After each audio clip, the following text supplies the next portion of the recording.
Can I modify the amount of alimony paid or received after my divorce is final? Hello, I'm Ed Hecht, and I'm a Georgia divorce and child custody attorney.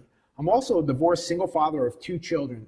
I personally know what it's like to deal with these kinds of family law issues, and I'm passionate about helping others get through them as well. The short answer to this question is yes or no, depending on the kind of alimony to be paid. I know that can be confusing, but don't worry, I'm going to explain it to you. The 2 most common types of alimony are lump sum alimony and periodic alimony. First, let's talk about lump sum alimony. With this kind of alimony, the amount of alimony is determined up front during the divorce as the total amount to be paid, a lump sum. Next, the terms of payment are set forth.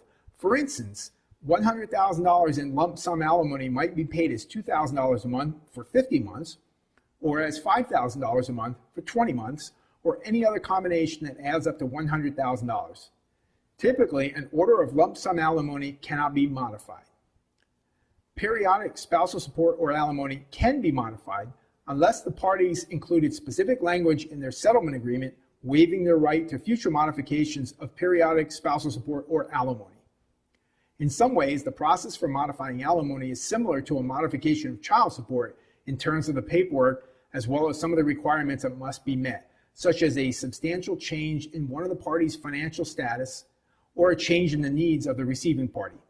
Let me run through a few factors that will typically justify a modification of periodic alimony or spousal support, either upward or downward.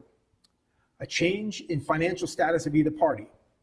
A job loss for the party obligated to pay the spousal support or alimony.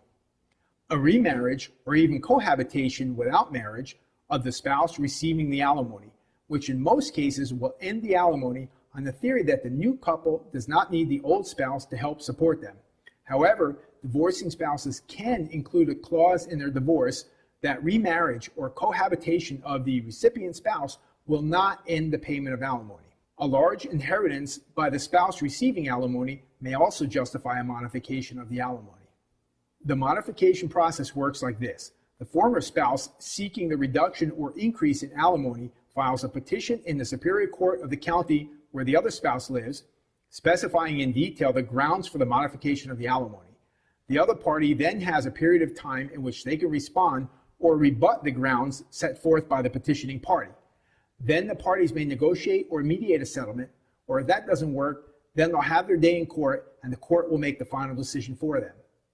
One thing to keep in mind with periodic alimony is that the length of time, i.e. the duration of the alimony obligation, cannot be lengthened or shortened. Only the periodic amount to be paid can be changed.